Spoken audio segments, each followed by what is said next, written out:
eksplorasi pemahaman, keresahan, dan aspirasi generasi Z.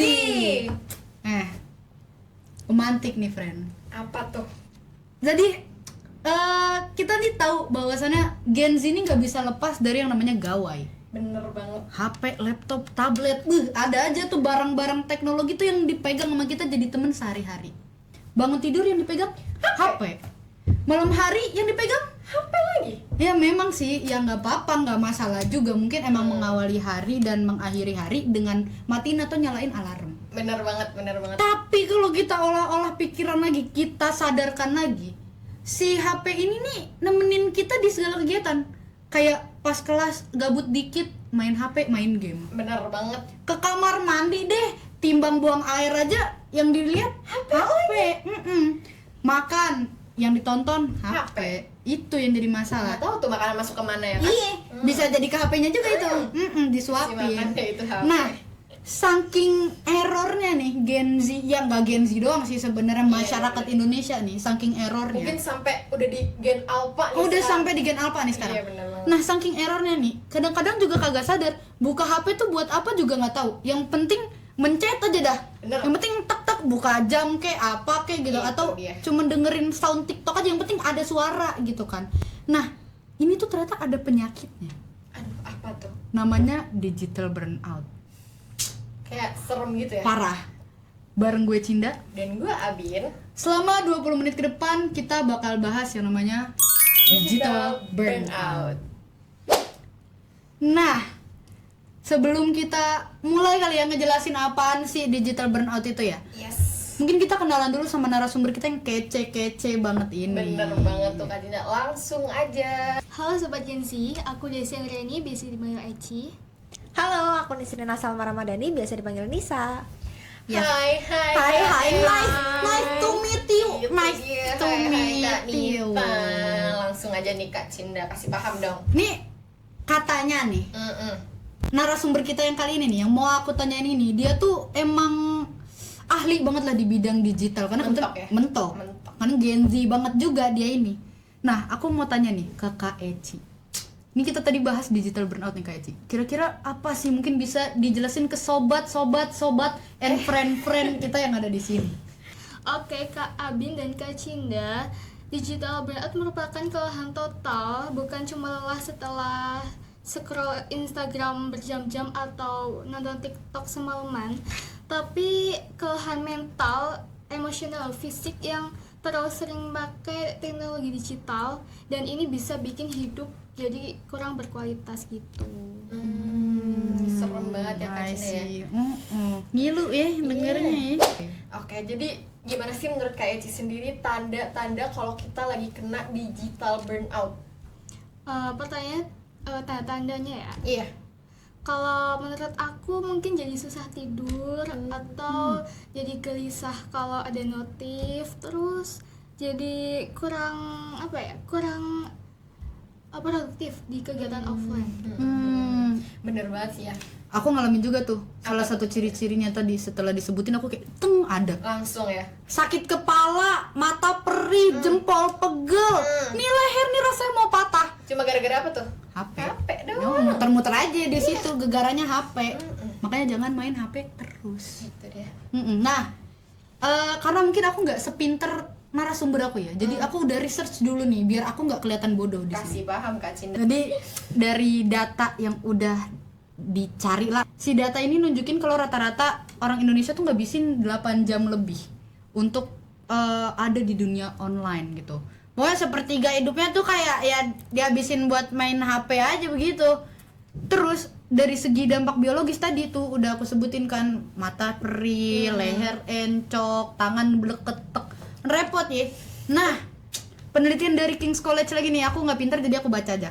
Penelitian dari King's College London menemukan bahwa orang yang menghabiskan waktu lebih dari 3 jam di media sosial memiliki resiko 35% lebih tinggi mengalami gejala depresi dan kecemasan. Menyeramkan itu ya. Seserius itu nih teman-teman. Seserius itu ternyata. Nah, friend, jadi narasumber kita yang satu ini mau ngejelasin pengalaman dia selama dia tuh digital burnout gitu. Dari tadi ciri-ciri yang udah dijelasin sama Kak Eci. Iya benar. Langsung aja Kak Nisa ceritain dong pengalaman kamu tentang digital burnout ini.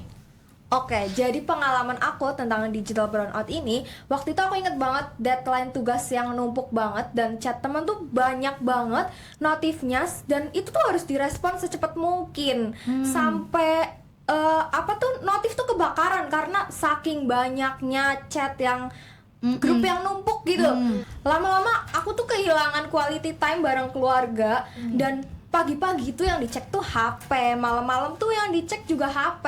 Sampai lagi happy-happy pun, lagi pergi pun, kita tuh harus cek HP buat sekedar update status. Screen time terus iya, ya. benar. Gen Z banget ya Gen Z Kak banget Cinta sih, ya. Gen Z. Kalau nggak update status sehari aja kayak meriang gitu ya. Story sampai titik-titik.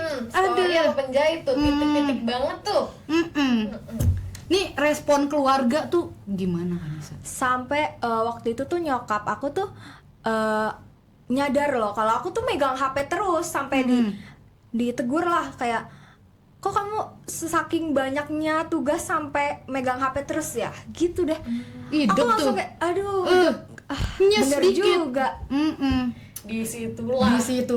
Disitulah. Nah, selain Kanisa, Kak Eci tadi tuh yang udah menjelaskan ciri-cirinya juga punya pengalaman. Oh iya. Gimana? Langsung aja kayak Ci. Oke, untuk aku sendiri aku kan K-popers nih. Jadi Mentok ya Kak, ya kelihatan mentok. nih. Udah anyong Oni. Annyeonghaseyo. Gimana jadi tuh? 2 tahun lalu aku tuh punya fan account di aplikasi X. Sebagai pemilik fan account tuh aku ngerasa wajib banget update tentang idol dan ngebalesin mutualan-mutualan aku yang di X ini. Bahkan parahnya aku tuh sering banget kebangun tengah malam karena notif yang ada di X gitu. Ngalamin tuh, aku juga begitu. JB. JB sama mutualan. Retweet. Kadang 1 detik nih mutualan kagak kita balas sudah berasa kayak tinggalin ini main. Wah, udah di unfollow ini di apa namanya? Blok unblock Itu dia. Di book. Itu dia. Bub. Nah, Ngeri ya, ngeri. Zaman sekarang begitu tuh. Nah, Bing, gue juga punya cerita tuh urusan si digital burnout itu. Langsung Ini aja lagi, Kak Cinta. lagi viral banget nih kan urusan strik-strikan di TikTok. Api. Nah, jadi masalah tuh. Nah, jadi tuh ya, saking banyaknya strik-strikan sama orang, kadang-kadang nih orang ngerasa kalau striknya mati, pertemanannya mati, kita mati Itu dia. semuanya. Itu dia. Itu jadi Tiap masalah. hari ketuk. Nuts gitu kan. Iya bener banget Lah, nih Kak Cinta. ini sebagai people pleaser ya. Lah aku kan kayak merasa anxiety. Itu Anxiety dia. kalau misalnya Itu dia. Aduh api belum. api belum Oh, gitu. Api sama ini udah belum ya? Api sama Ih, ini belum. bener. Kadang-kadang nih aku sampai begadang. Gue sampai begadang demi kayak anjir belum dibales nih chat temen gitu. Belum nyalain strik nih. Even nih kadang kita udah ketuk nih temen kita kagak bangun. Itu dia. Sampai mati, sampai restore terus. Tiap bulan tuh restore. Aduh. Giliran dia yang matiin, kita tetep berteman sama dia. Mari Giliran- matiin pas udah 200 api. Aduh, pedih. Tapi itu digital burnout juga namanya. Nah, setelah kita nih udah paham lebih tentang digital burnout itu apa, tadi udah dikasih juga contoh-contohnya, ciri-cirinya. Sekarang kalau dari teman-teman narasumber nih, kira-kira gimana sih cara untuk ngatasin digital burnout ini gitu? Nah, aku punya sedikit tips nih buat kalian. Yang pertama itu audit digital. Cek berapa lama kamu main HP atau laptop dengan fitur screen time. Yang kedua itu dengan digital minimalis. Kurangin aplikasi yang gak penting. Terus yang ketiga, batasan waktu dan ruang. Tentukan waktu bebas dalam bermain HP gitu. Aku mau nambahin sedikit ya. Langsung aja kan Nisa. Jadi ada teknik Pomodoro digital. Ini nih kita bekerja selama 25 menit misalnya. Terus habis itu kita istirahat selama 5 menit. Terus setelah kita ngelakuin siklus itu selama 4 kali, mungkin kita bisa istirahat lebih lama lagi. Dan mungkin yang terakhir nih terdengar radikal ya, tantangan 24 jam offline. Jadi kita sebulan ini kita harus nerapin sehari lah minimal untuk offline ya, tanpa HP gitu ya. Jadi kita bisa baca buku, terus bermain di alam, atau sekedar jalan-jalan keluar gitu. Yang terakhir kayaknya serem ya kalau nggak Serem, pakai jujur, kayak jujur tadi yang disebutin sama Kak Eci screen time, bahkan di HP gue aja pernah screen time 12 jam ya. Damn. punya itu hidup nggak sih? ngapain itu? Punya hidup nggak sih gitu? Mandi nggak? Mandi enggak? Bau Mandi enggak? bawang. Nah, ini nih kan tadi udah ada solusi-solusi yang dijabarin sama narasumber kita ya. Nah, ini ada pesan nih. Kemarin kita udah masang di Instagram tuh kayak question box. Ini mantap. Mantap banget. Nah, kita udah masang question box gitu untuk pendengar-pendengar kita. Nah, ini ada pesan nih dari anonim lah. Dia bilang katanya, yang penting tuh teknologi tuh nggak ditolak aja, tetap jadiin temen, tapi kita yang ngambil kendali penuh dari teknologi itu sendiri. Setuju sih. Karena kita sendiri yang mengendalikan HP kita. Iya, gitu jangan kita kan. dikendaliin. Yes, Nah, itu dodol. dia. Nah, ini pendengar kita juga membagikan pengalamannya nih Kak Abing. Namanya Fulan. Hamba Allah, hamba Allah. Itu dia. Hamba Allah, namanya hamba Allah. Jadi si Kak Fulan ini cerita lah di question box-nya kalau dia tuh seorang gamer streamers lah. Mentok ya? Mentok. Jadi dia kayak bisa 18 jam sehari gitu di depan laptop, di depan apa sih namanya kalau gamernya PC di depan PC gitu kan ya. Sampai mata perih, leher encok. Nih jari-jari katanya juga udah ini make plester, make koyo. Bukan kapalan lah, berdemaga, ada berdemaga tuh di sini. Udah mata ikan, mata kura-kura, mata hiu semua masuk ke dalam tangan. Bener banget. Nah, jadi kan dia udah ngerasa ih gila ya, gue udah bukan manusia nih, badan kurus kering, mental juga udah jatuh banget nih gitu, duit sih ngalir, ya tapi ya sakit dah gitu kan. Dia mau membahagiakan diri sendiri nih jadinya udah kepikiran. Akhirnya dia coba pelan-pelan untuk ngurangin si main PC-nya itu. Jadi dalam seminggu ini yang biasanya dia bisa 18 jam sehari, ini dia ngurangin di hari Minggu. Jadi hari Minggu tuh dia free screen time, gak main HP, gak main laptop, jadi ya udah free aja. Nah, dari testimoninya si Fulan hamba Allah ini, dia bilang katanya di hari itu dia malah jadi lebih kreatif. Jadi kayak dia udah ngatur skripnya mau ngomong apa, editannya mau kayak apa, itu sudah mulai cari referensi-referensi yang lebih asik lagi untuk konten-kontennya berikutnya. Jadi uangnya tetap ngalir, kreativitas makin nambah, jiwa raga ini tetap sehat gitu. Emang Gen Z ini kalau urusan uang mah jalan apa aja. apa aja dilakuin jadinya kan kreatif. Benar. Apa aja dijadiin uang. Oke, jadi kalau kata dia sih mulai dari langkah kecil aja Kak Bing.